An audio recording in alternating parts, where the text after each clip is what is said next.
All right, everybody, thank you for joining us for our Zoom and Learn Mondays. We're very excited that you guys took the time out of your day to join us and learn about assignments today, a topic that I get so excited about because I see a lot of orders come across my desk and on the title side of the business. And a lot of times, we open an escrow within 5 days that escrow closes. And for whatever reason, the buyer decides to walk.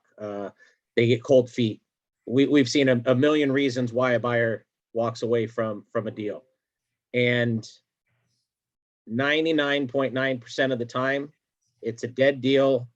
And that agent that had that buyer never closes that deal, never makes a dime for it. Sometimes they find them another house and sometimes they don't. And so this excites me a lot because you have options. You have options with it. And Mary Jane's given this class to us before, and every time I pull something away from it. So I'm glad that you guys took time to join us and learn about this. Those of you may not know me, my name is Tommy Dutcher. I'm the area sales manager for California Title.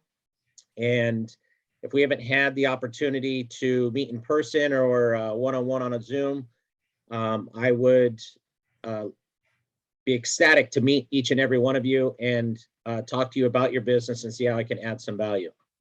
And my co-host and our trainer today is Miss Mary Jane Morris with SoCal Escrow. MJ, the floor is all yours for the rest of the class. Thank you, everyone. So I'm gonna let a secret out of the bag. The secret is that buyer sides of transactions can be assigned. I'm gonna walk you through simple assignments, ones you've been familiar with, and a step up for the pros. Once you know how to do it, it's very easy to do. So I also wanted to mention, I wanted to thank you all for your support of our pre-escrow program at Southern California Escrow. We opened 11 pre-escrows last week. Already took 3 this morning. So people are really taking me up on getting the things done in advance before your escrow opens. So I'm happy to have all that. I wanted to say thanks. So I'm going to share my screen now. We're going to talk about assignments. You have disabled my screen sharing. Hold on. I'm getting you there. Okay. It's all right. You're going to have to tell me how to start this in a second. I know. There you go. Okay, let's try again. All right, here we go. And share. And then I think I use this one right here. Yes, Tommy? Perfect. All right, great. So we're going to talk about assignments 101 today. So what is an assignment? Assignment is a legal term where an individual, the assigner, transfers rights, property, or other benefits to another known as the assignee. This concept is used in both contract and property law, and recently I learned in cars as well. The term can be referred to in either the act of the transfer, can refer either the act of the transfer or, I don't know if this makes any sense to me. I'm gonna skip that one. Okay, let's talk about a simple assignment. And by the way, because I'm lucky enough to have Andrew on, if you have anything to add, feel free to jump in. So a simple assignment that we've all been part of one way or the other is adding somebody on the buyer side. Mom and dad need to be on the title for financing purposes. The wife went shopping for the house, but the husband wants to be on it as well, and they never put him on the title. They never put him on the contract, and we need to clean that up. Very common. Those two happen most likely in the first beginning parts of the transaction. And this last one, moving it to a trust, an LLC, a corporation, or other entity, tends to happen toward the end if it's not dealt with right at the beginning. These for this, we would use a simple AOAA form that we're all familiar with, a simple assignment form that brings somebody into and has the rules. There was a time when we didn't have an AOAA form, and although I'm not going to delve deeply into the AOAA form, I'm going to be covering all of its pertinent parts. So this is not necessarily a forms class. This is a procedures and techniques class. So moving it into a trust, an LLC, a corporation, or other entity. Now, CAR with our new RPA did try to simplify some of that. If you simply add mom or dad or add a spouse or a co-borrower, I'm telling you right now, your file has to go back and be re-signed top to bottom. Contract, disclosures, everything, because that new person needs to be informed of the exact same information that has previously been given to others. And the fastest way to do that is to simply have them sign it. Sign the contract, sign the disclosures. Lots of people ask me when they should date those things. And the simple and correct answer always is the day you're signing it. There's no backdating in real estate. There's no need for it even. And you never know down the road if and when something goes wrong or potentially right in your direction, what's going to save you. So there's no benefit to backdating or trying to make it match. This is simply bringing it actually shows exactly what happened. We had a deal with this person, and now 5 days later we have a deal with this person as well, and they're both on the same contract. So don't worry about dating. As far as timeframes go, you could make a decision to give more time or take away some time by negotiation if time becomes an issue. But these are the most common ones you're going to see. Adding mom and dad, adding a spouse, moving to a trust or LLC. I did start to say that the new RPA has now wording in it that says that if it's being moved to a wholly owned trust, LLC, or corporation, you don't need to re-sign the file top to bottom. The problem with that for us is we don't know if it's wholly owned. We don't necessarily know who all the owners of the LLC are, who all the owners of the trust are, and that sort of thing. So when it is a very easy trust, where I forgot the name of the couple you used last week, I wanted to repeat it, the bigger Pat and Jan or something. I forget what it was. Jim and Carol. Yes, if it's that simple and the trust matches, you are going to be able to avoid redoing your file. Restarting your file for this purpose happens in my world about 50 times a year, and times of 40 years in the business. This is not something we can ever beat. When a person needs to be added to a transaction, you do have to back up and sign your file. About 20 years ago, escrow, under pressure, started adding language to their assignments, to their assignment language that says that the buyer, the oncoming person, has read and seen everything. This is not enough to save you. And escrow didn't even want to put it in there. We did it strictly under pressure because people wanted to be able. So the number one question I get is, do I really have to do my file over again? And I have an escrow amendment that says I don't. That is not enough. You will need to have your file re-signed for CYA purposes, as we call them. All right, let's talk about a strategic assignment. You can save a transaction where the buyer cannot perform or close, or you can buy to resale. One of the reasons that this came to my mind to start teaching it again was as we went through this last market where you guys were, most of my agents were first in line to know what was coming out early in the morning, on what new listings were available, what price changes has happened, what had gone back on the market. If you yourself had your own proof of funds and your own lending materials in such a way, you could have put yourself on these properties and assigned them out to others. This is a great way. I really wanted my agents to know that when they see a fabulous property going by, you are also qualified to be a buyer yourself if you have your paperwork in order. And many of my investors that I work with do never touch the property. They never flip it. They get it, they go see it, they get it under contract, they assign it out in X number of days, and then they make sure that it gets successfully closed, and they collect a small fee. One of my investors does this 3 to 4 times a month for what seems like a simple fee of $5,000, but make $20,000 a month and never touch the property is a pretty sweet deal if you know what you're doing. So we're going to talk about both kinds of assignments here. So the premise for Tommy asked me to talk about what makes this legal.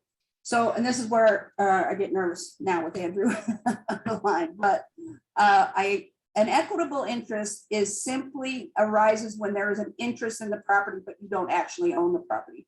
When a buyer has an accepted offer, he has an equitable interest in that property. And this is, and you guys are familiar with the equitable interest because when it floods or has a fire or some damage has been done, we get the buyer out there to help us cooperate in whatever's going to happen. They can help pick the tile. They can say positively, do not do what you're about to do because you're going to damage the property more. They have a say in it because they have an equitable interest. This equitable interest is actually what you're going to be transferring in an assignment. I wanted to, for one more second, Tommy asked me to talk about the legal a little bit more about it. So in the new RPA, in paragraph 23, as it has always been, is our assignment language. Assignments have always been part of our contract. The last 4 revisions, assignments have a full paragraph in there. The only difference we got in the new RPA was we didn't previously have a guideline on how long you could take to tell a person that you wanted to assign. So CAR linked it to our 7 and 17 rule, which means, so in the grid, now there is a spot that says you have 17 days roughly to say if you're going to assign out the property.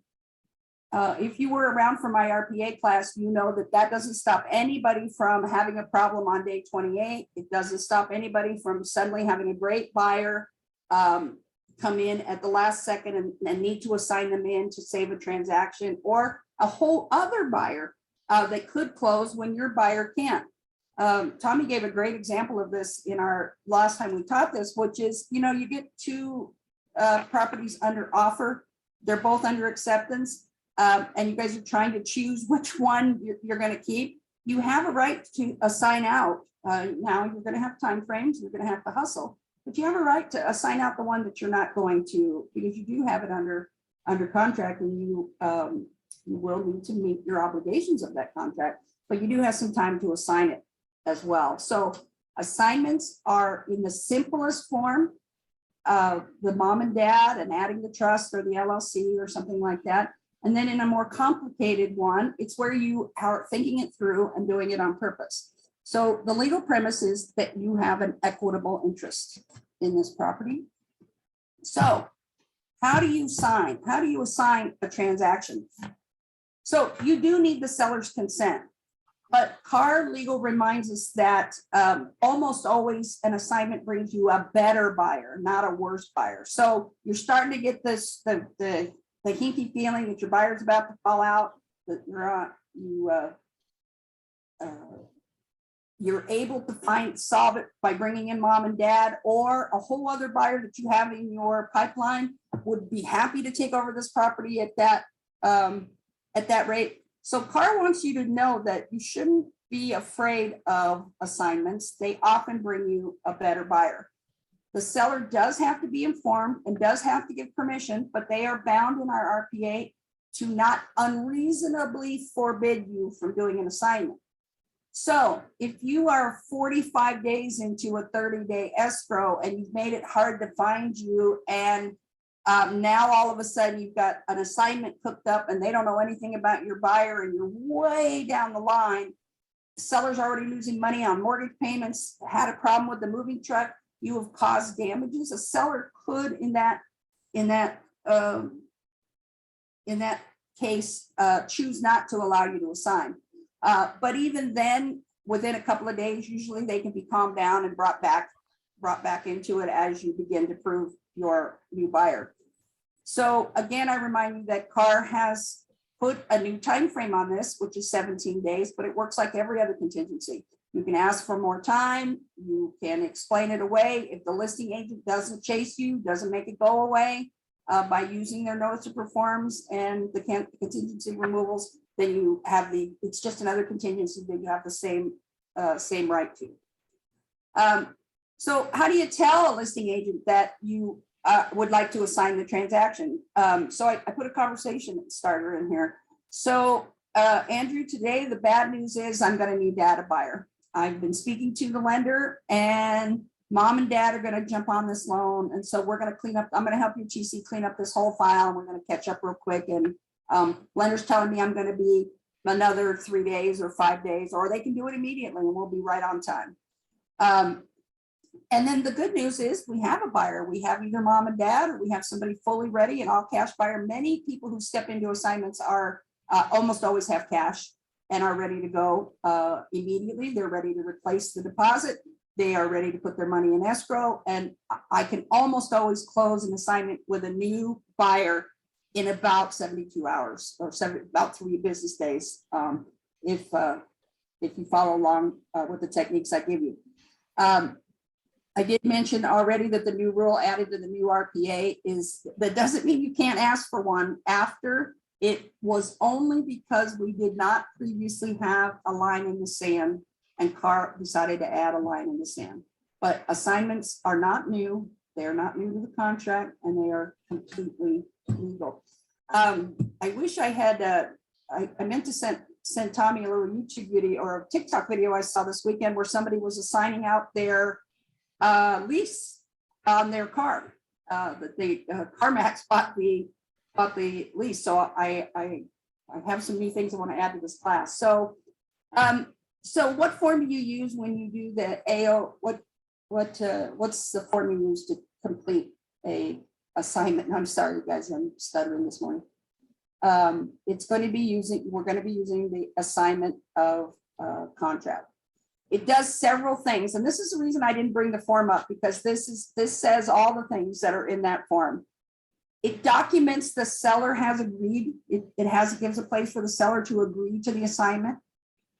It affirms whether the assignee has seen all the contracts and disclosures and everything he was supposed to see to make a good decision. It identifies the name of the assignee. It identifies whether anybody got paid for the assignment. And we had 3 great assignments this year. One, a buyer did not get the home that they preferred, and 2 weeks into their second escrow, the home they preferred became available, and we were able to assign out the second escrow, and the buyer got back his appraisal and his inspection fee. He got $1,000 and got to walk away and thought that we were geniuses for getting that back for him and getting him out and into the escrow that he preferred. Another one came through this year where $10,000 was offered and accepted for the, and then the kind of the coup de grace last year was a buyer actually approached us and offered $20,000 for us to step away from an existing offer. We didn't solicit them. We weren't looking for them. We had every intention of closing, but the buyer really wanted this particular house close to their parents, and they offered the buyer 20 grand to step out. And the buyer took it, and they were able to step out of the transaction. So we do have to say, just like every other financial matter that goes through a transaction, we do have to say whether money changed hands. It's a ratification of the contract, meaning it's an agreement to the contract and all the terms that go with it. And it is a confirmation. This is an important part of this that the TCs really need to know. It is a confirmation that the original buyer is not released from his obligation to close escrow or risk his deposit. If you start getting into one of these, I'll talk to you about the many ways you can swap in a deposit. Some people will just assign out the deposit to the new buyer and get paid outside of escrow directly from the seller for the amount.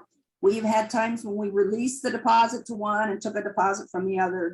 There's several ways to deal with the deposit that's in.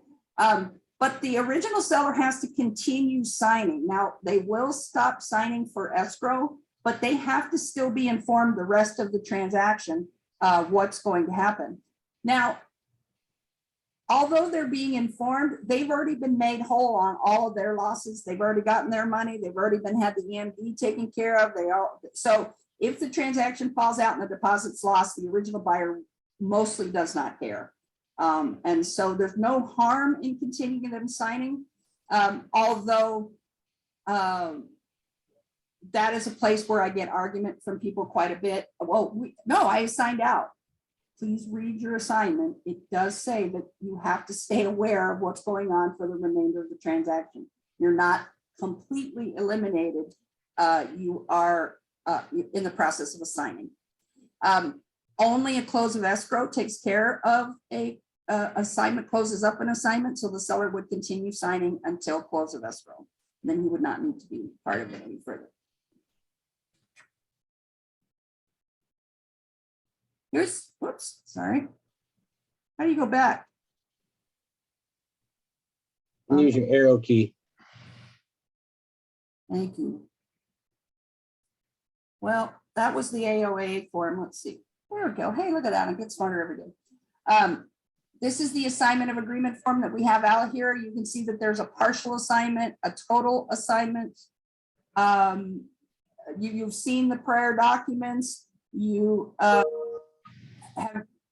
noted whether you've received any money for it, and everybody, and there's even now a spot for the assignment not being accepted as well, just like we have with contracts as well.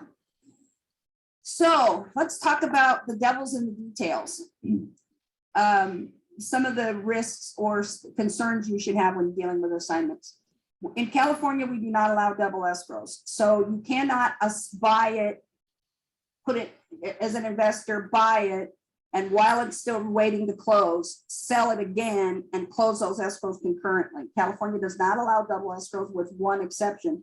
The original seller has to know what the new sales price is. So if you're assigning for profit, it is unlikely a seller is going to want to cooperate with you when he finds out he left 50 grand on the table that you could make, or 100 grand that you could make as doing an investor piece. You will have to close escrow A before you can do escrow B in California.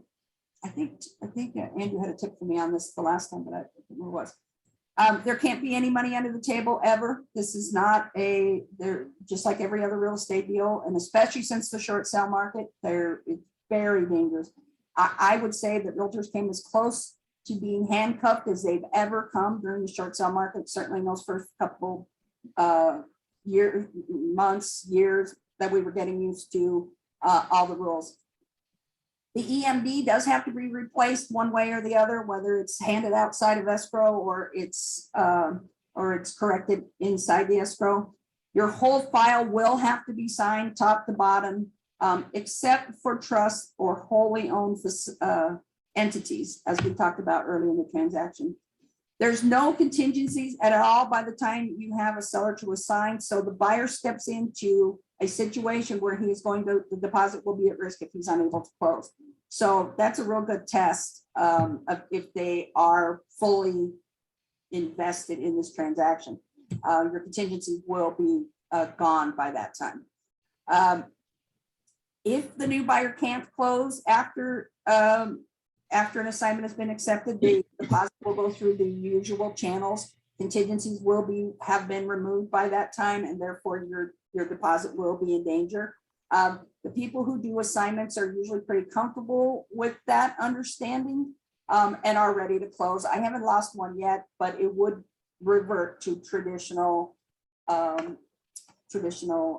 liquidated damage rules. They can pay over offer price. They can reimburse inspections. They can reimburse appraisal fees. So there's quite a bit that can be accomplished to make people whole and make them want to hand over a good assignment, a good property into assignment.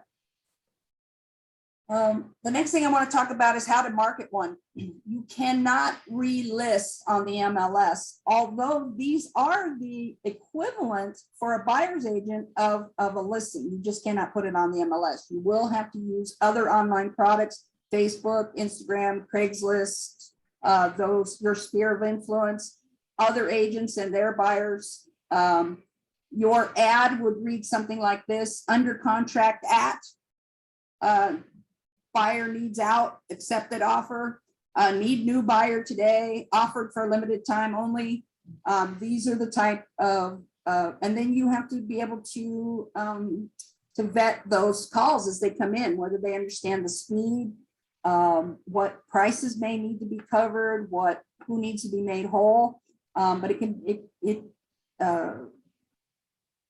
those conversations are not as complicated as a completely new buyer, because you're almost always going to get somebody who's a little more sophisticated. I want to state that your transaction coordinator is going to be a key player. Both sides of the transaction file has to go from this on the left to that on the right. This is key to avoiding drama all around. Some of you may know that I owned a TC company for several years and sold it not too long ago. My investors who specifically do these kinds of assignments as part of their business, I would, as their TC, I would reach out to the other TC and let her know that I was willing to put the entire file back through DocuSign for everybody to sign. If you, you can, this is where it gets messy and where TCs get and agents and brokers get upset because they're trying to get the file back in compliance. So if somebody firmly takes the bull by the horns, collects the material that is mostly sitting in our files, ready to go, has been signed once by everybody once, and dump it back into DocuSign and get it signed for everybody, including the assignment, you will have happy people on both sides. I have yet to speak to a transaction coordinator on the other side where I said I would do it, that they have been turned down. They don't have to close escrow until they've seen the file back from me. So in my case, so I want to encourage the transaction coordinators to feel very strongly about handling file re-signs. We may have some conversation on our groups later as to whether this is a fee question, as to whether there's an additional $50 earned here or something. Those negotiations are always difficult with realtors at the last minute. So, and so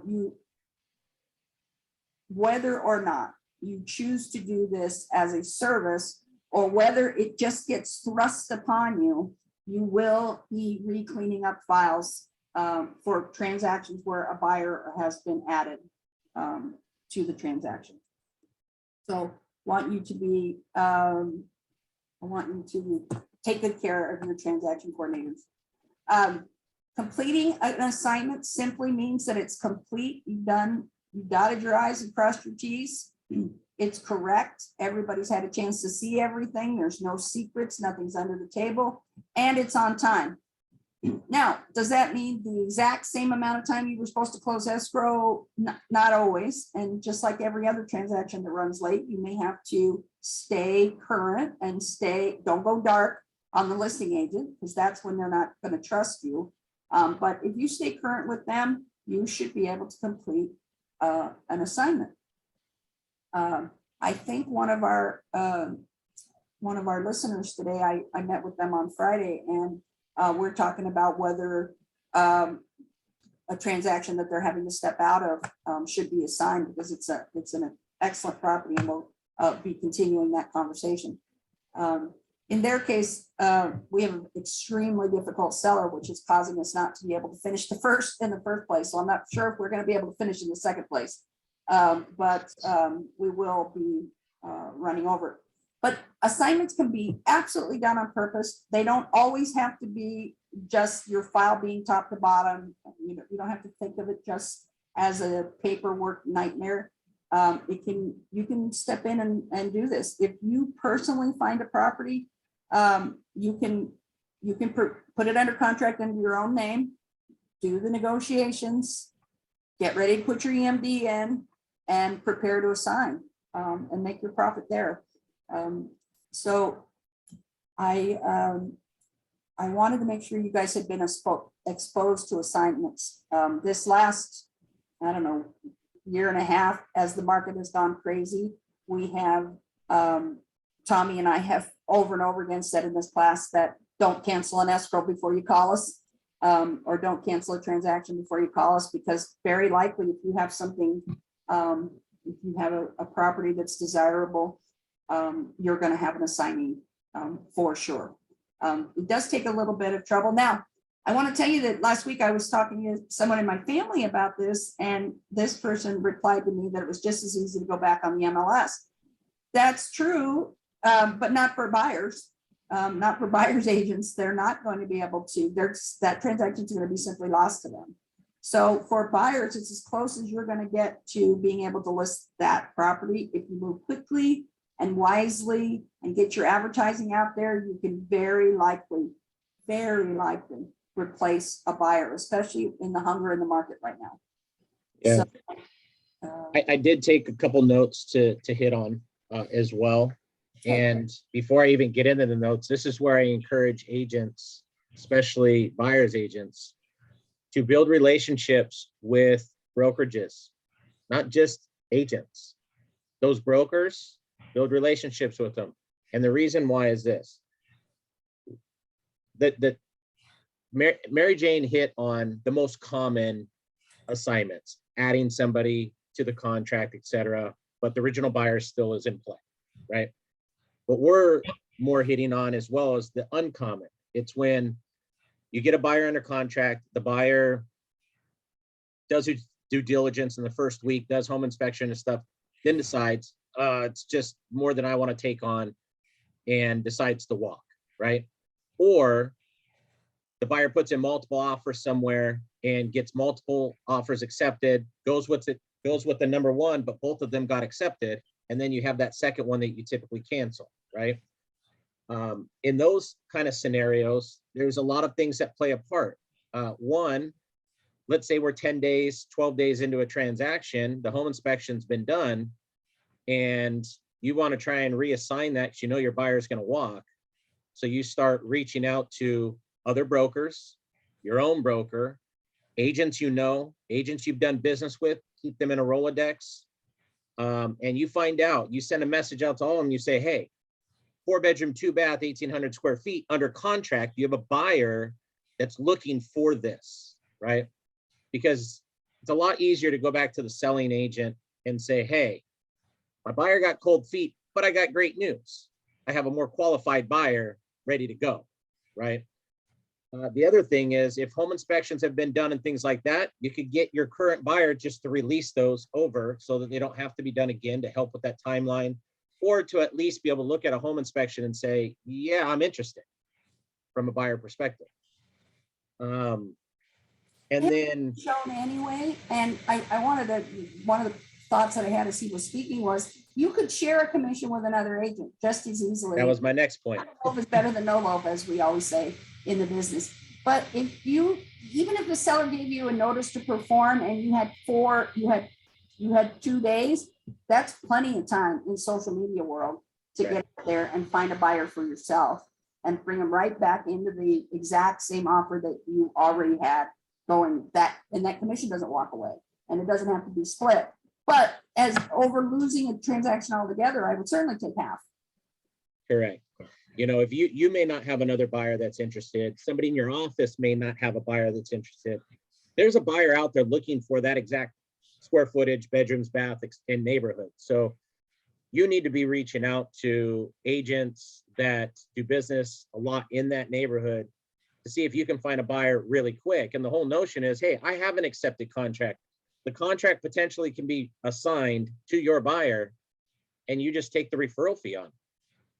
And, you know, if I've seen this now where I've seen agents split the commission. I've seen it where it's just a typical referral fee, you know? So, you know, don't just walk away from an accepted offer. There's tons of different scenarios that put you in the situation, right? But most just send the cancellation, be like, my buyer decided to, you know, go a different direction, or my buyer didn't want to do the work, or whatever it is, right? Most of the time you don't get an explanation of why. It's just a cancellation. And from a seller's perspective too, is the seller doesn't want to have to put it back on the market and then have to go through vetting another buyer and everything else. If you brought a qualified buyer and it was like on a silver platter and said, hey, same terms, same conditions, we may need an extra 5 days, but this person's totally qualified and we can move forward from right now, and we're not going to extend contingencies or this or that, they're going to be more open to that than hoping that they find another buyer at the same price or what have you. And that brings up my third point. If you find a qualified buyer to assign it to, there's nothing saying that they can't, you know, sweeten the pot and offer an additional $5,000, or sweeten the pot and give an appraisal gap that wasn't given on the original offer, or what have you, to kind of make the sellers a little more fuzzy feel, right? I wanted to mention too that in the old days, we used to say Mary Jane Morris, comma, or assignee. And most listing agents have learned to avoid those because they know that isn't their end buyer, and they're not sure who they're actually negotiating with. Just like when we do one by accident, when we went in with one buyer, had every intention of closing with that buyer and something happened, you can still mention an assignment later in the transaction. You don't have to reveal that you're that you potentially might be an assignee day one of your transaction. You can still put it under the original buyer's name, and there's no malfeasance there, because it could legitimately happen the other way just as easily. So assignments are another tool in your belt to keep a transaction alive. And like I said, I've got 4 or 5 investors who do nothing but this. They hunt property in the morning, they look at it in the afternoon, they have offers on it by evening. The ones that they get, they immediately start. A perfect example is most of your cash investors are buying assigned property because they have a bird dog or a wholesaler that went out and found a rundown property, and they're not planning on buying it ever, and they're not planning on flipping it. They're planning on just finding the investor that wants it for the gap. So they'll charge, their fee of finding it of $5 grand, 10 grand, et cetera. And so this is extremely common on that side of the real estate game. And what we're not telling you to do is in any way, shape, or form is your buyer walks on day 6 and you don't say anything until day 17. No, that's not what we're telling you. We're telling you as an agent, most agents can read their buyers and know that my buyer's not 100% in on this. This was their second choice. There's a possibility that they may drop out of this if it's not 100% perfect in the inspection. All these other things as an agent is reading their client. When you're starting to read anything from your client that shows that they may walk from that transaction after it's been accepted, that's when you need to start kind of putting feelers out and having something on the back burner. Hey, if my guy walks, I have an accepted contract at these terms. You have a buyer, or looking for that buyer, right? Don't wait until it happens. But if it does happen, don't take 2-3 days. No, if you find out in the morning, you may take till the afternoon to put the cancellation in, but you got a good solid 6 hours of really, hustling to try and find somebody to be able to reassign it to. There's a lot of buyers out there right now and still very few houses. So right now in this market is key, and it's not difficult, right? If you have enough connections with other agents, all it takes is a couple calls. Be like, MJ, do you know anybody looking? No, but I know about 50 agents. Let me put some feelers out. Now you have more people looking. So, in this market especially, it's a lot easier to try and find a buyer to assign to than it is when it's a buyer's market. Please remember not to use the listing agent's photography in your advertising. I'm going to add that to my. For the address? Yes. Please do not use the address. Do not use the MLS pictures. Do not use any of that. It's really, hey guys, I have a contract that potentially could be assigned. It's a 3-bedroom, 2-bath, 1,824 square feet located in Temecula. You could even say the street without putting the house number in, like some people do for garage sales. People who are knocking on their doors at 6 a.m. Do we have any other questions? I see. Donna had put a comment in the chat that just said new buyers need to be need a pre-approval letter as well, and if a trust must be already in place. Right. We kicked Andrew a deal this last week where the seller moved it in, deeded and recorded into a corporation that doesn't exist. And so I don't even want to know how he's getting out of that, but I know it ain't easy. Yeah. So that they meant to set it up and then didn't, and let years run before they sold the property, and now there's no choice but to bring on to fix it.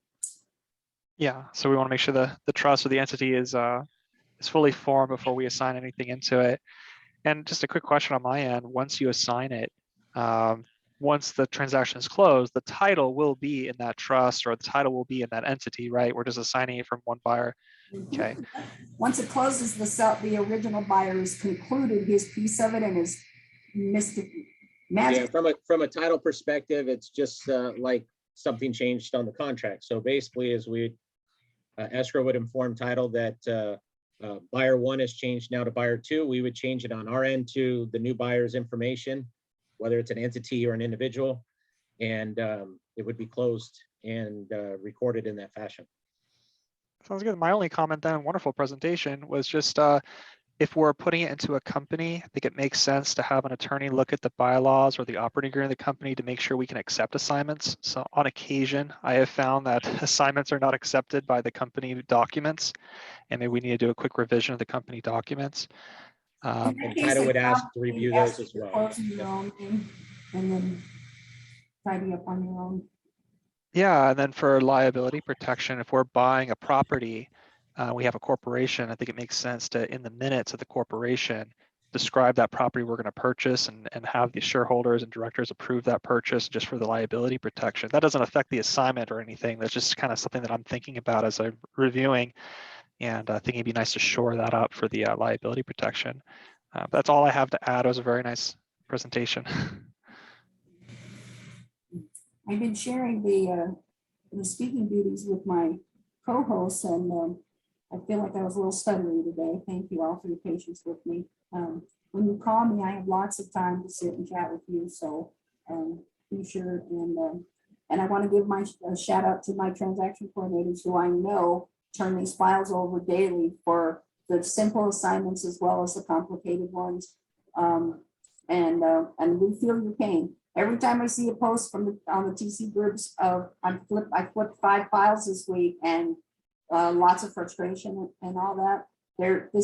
I have a meme I post every so often that says I can't get you out of this one. This is the one that where you are really going to be cleaning up your file top to bottom. And I know it's frustrating. You'll have to decide what works for you on whether it's a fee question for some clients and whether it's not for others. That's between you and them. But I do feel your pain. I do want to say that I feel your pain. You have to slip a file and get all new signatures top to bottom.